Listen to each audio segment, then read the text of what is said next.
Hace mucho rato que está instalada no es la idea, porque es la realidad, la información, el dato, de que tenemos un inmenso, monstruoso, defínelo, que los expertos lo definirán, no es que sea uno, porque cuando le toca a esa familia, me refiero al déficit habitacional, es muy preocupante, pero cuando es así de masivo, hay que mirarlo ya también como país, más allá de cada familia, que por supuesto es el punto de partida de la preocupación y lo que explica el que haya que hacer políticas para superarlo. Se dice fácil déficit habitacional, pero suena muy académico. Déficit atencional en español, en castizo, en chileno es no tener dónde vivir, no tener un techo para hacer dormir a un hijo. Eso es déficit habitacional. ¿Cuántas familias no tienen dónde dormir esta noche con sus hijos chicos? Entonces es así de preocupante y por eso que es interesante lo que ocurrió ahora. Salió la encuesta CACEN Vivienda 2022 y la cifra de este déficit supera las 550.000 casas. ¿Qué hay detrás de estas cifras? ¿Cómo se explican? Vamos a conversar con Pía Palacios, directora del Centro de Estudios de Techo Chile. Pía, gracias por estar esta noche con nosotros. Muchas gracias por la invitación a ustedes. A ver, primero, comparemos de lo macro a lo más específico. 552.000 casas de déficit. ¿Cómo viene esa tendencia? Sí, mira, ha variado y de hecho valoramos mucho el hecho de que se haya modificado levemente la metodología porque había un grupo de población que estaba súper invisibilizado. Eso fue una de las cosas que se presentó hoy. Venimos, si bien han habido tendencias en las cuales nos hemos estancado un poco, hemos venido levemente a la baja. A la baja del déficit, sí, a la baja del déficit. O sea, achicando la brecha. Exactamente, a la baja del déficit en los últimos más o menos 5 años. Podemos estar hablando de eso. Sin embargo, ahora con la nueva medición, teníamos mediciones antiguas con otra metodología, estábamos cifrando cerca de las 400 y algo. Ahora estamos viendo, de acuerdo al MIMBU y al Ministerio de Desarrollo Social, en 552.000 requerimientos de vivienda. Esto quiere decir de que hace énfasis en el déficit habitacional cuantitativo, de que son familias que requieren una vivienda para poder subsanar este déficit. ¿Hace 5 años estamos más o menos estancados? Lo que pasa es que tenemos que mirar... Te lo planteo porque en esos 5 años probablemente está el factor inmigrantes, la cantidad de familias nuevas que llegaron a nuestro país. Entonces, ¿cómo afecta el déficit esto? Sí, tenemos que mirar todo esto como un sistema. Dentro del déficit habitacional cuantitativo tenemos aquellos hogares que viven allegados, tenemos núcleos allegados hacinados. Te iba a preguntar, ¿la familia que vive allegada se le contabiliza deficitaria o se le contabiliza con techo y hogar? O sea, de todas maneras, estas familias tienen que resguardarse en algún lugar, pero eso quiere decir de que necesitan y presentan un requerimiento de vivienda. ¿Ya? A eso es lo que le llamamos nosotros déficit habitacional cuantitativo. Y este se contempla hasta hace poco por 3 componentes principalmente, que son los hogares allegados, porque sabemos de que esa familia también necesita un lugar y una vivienda donde vivir. Por otro lado están los núcleos allegados hacinados, que si bien suena como sumamente académico, básicamente son familias que tienen más de un núcleo y que están viviendo allegadas, pero además hacinadas. ¿Ya? Wow. Y por otro lado están las viviendas irrecuperables, es decir, materialidad irrecuperable de piso, de muros y de techo. ¿Ya? En ese caso, esos son los requerimientos de vivienda. Esos son los 550.000. Ahora, es que eso eran los 400 y tantos mil. Ahora se sumó un cuarto componente. Y eso fue lo que presentó hoy día el Ministerio de Vivienda con el Ministerio de Desarrollo Social. Y básicamente es el hacinamiento no ampliable. El hacinamiento siempre ha estado dentro del déficit cualitativo. Es decir, nosotros podemos hacer mejoras en la vivienda y subsanamos el tema. El punto es que hay un hacinamiento que no es ampliable. Que son, por ejemplo, la gente que vive hacinada dentro de un departamento. No podemos ampliar un departamento. O bien que vivimos arrendando. Nosotros dentro de una casa que vivamos arrendando no podemos ampliarla porque no es propia, no podemos hacer ciertas modificaciones. Entonces se entiende de que esas personas necesitan un requerimiento de vivienda. No sé si te entendí bien. Para poder contabilizar, ustedes van a los registros de familias que van a solicitar ayuda o pedir, o al ministerio, o al Servio, o a la municipalidad, en los distintos canales. En este caso, esto se estima con la encuesta de caracterización nacional socioeconómica, que es la encuesta CACEN. Sí. La encuesta CACEN se está aplicando cada 2 o 3 años aproximadamente, de hecho en el último tiempo ha sido cada 2 años, entonces tenemos harta regularidad.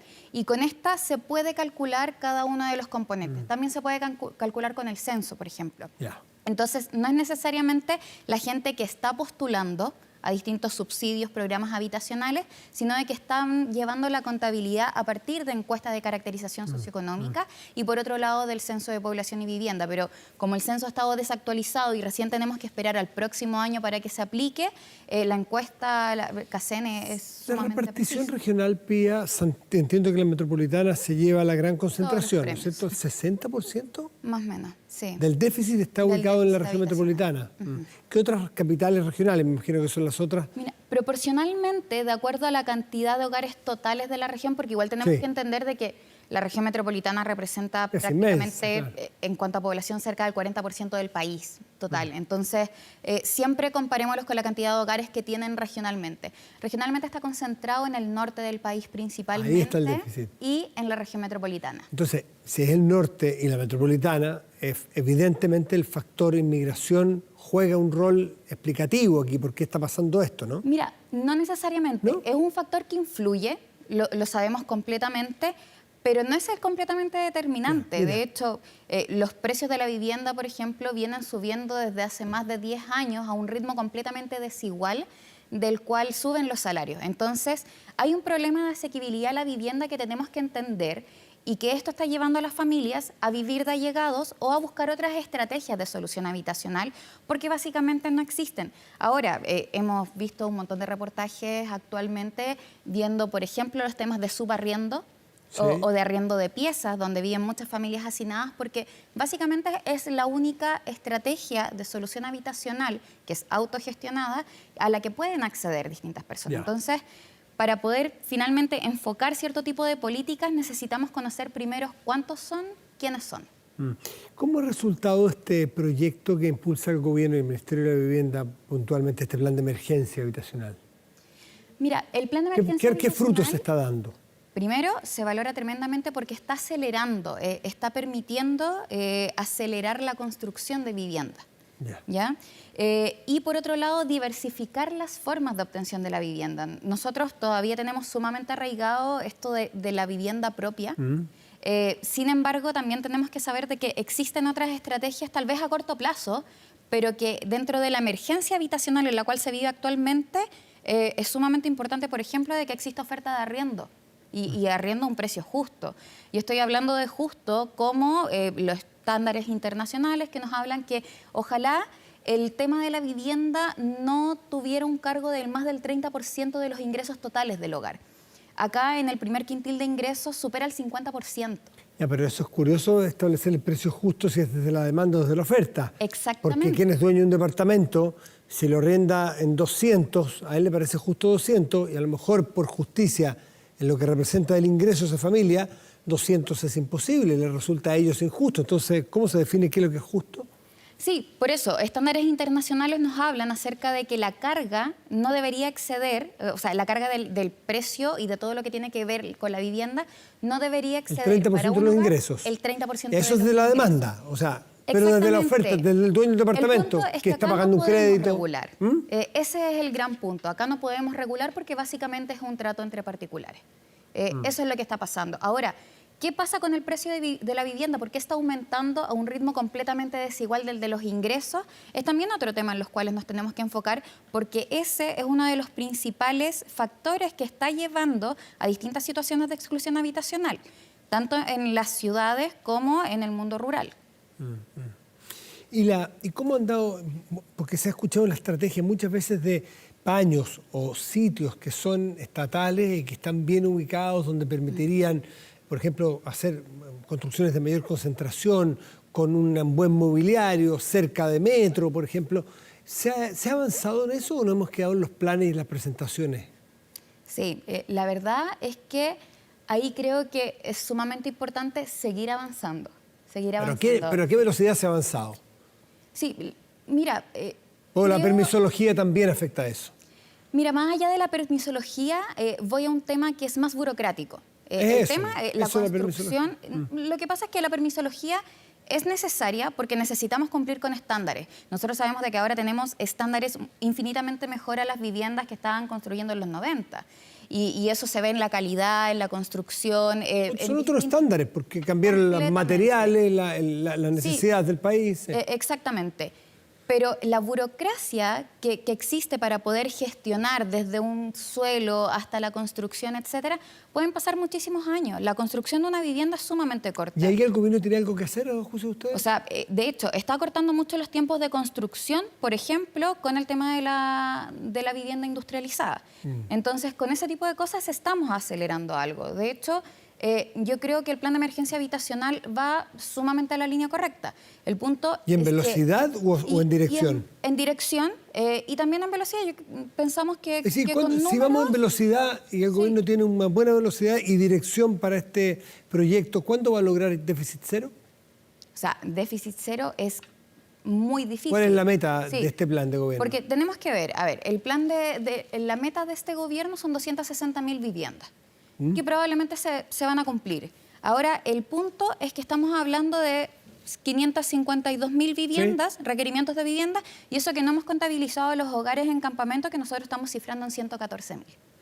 ¿Eso están contabilizados? No está contabilizado dentro del déficit. Entonces, nosotros sabemos de que se contabiliza como una habitación, como una casa, eso. Lo que pasa es que no está calculado dentro del déficit en este caso. Wow. Entonces, ¿qué es lo que hacemos? Nosotros, de todas maneras, para el cálculo del déficit estamos, al menos desde Techo... Techo siempre había dicho 600.000. Por eso llegamos a las 600.000. Esa era la diferencia. Ahí exactamente. Son la cantidad de familias que viven en campamento y que también representan un requerimiento de vivienda. Esos también están en situación deficitaria, que duda cabe. Exactamente. El punto con esto es que el plan de gobierno implica 260.000 viviendas. Nosotros de aquí a los próximos 2 años de gobierno que quedan, no vamos a solucionar con 260.000 viviendas lo que falta. Porque además la demanda es dinámica, la demanda va aumentando constantemente porque la población crece naturalmente. Ahora, ¿qué es lo que pasa? Tenemos que seguir a un ritmo igual o superior a y que esto se transforme no en un plan de una emergencia habitacional que dura 4 años, sino que necesitamos que esto trascienda al gobierno y que se transforme en una política de Estado y aumentar la velocidad de construcción, porque lo que falta en estos momentos es vivienda al precio de las que las personas que se encuentran en esta situación puedan pagar también. O sea, que hay una oferta adecuada a la demanda en cada uno de los lugares de Chile. Exactamente. Nosotros hemos visto ahora de que hay oferta de vivienda, pero esa vivienda no ¿quién coincide, la puede pagar? Claro, no coincide con la demanda. ¿no? Exactamente. Claro, tal cual. Pía Palacio, directora del Centro de Estudios de Techo de Chile, muchísimas gracias por traernos este tema, por recordarnos este tema que es básico, que es básico en dignidad, en calidad de vida, en formación. Imaginar una familia que está formando hijos y no puede hacerlo en su casa, por humilde y chiquitita que sea, es una herida a lo mejor que queda para siempre para esas niñas y esos niños. Por lo tanto, la urgencia de dignidad y de futuro son ahora ya. Pía, gracias pues. Que estés muy bien. Muchas gracias a ustedes. Muchísimas gracias.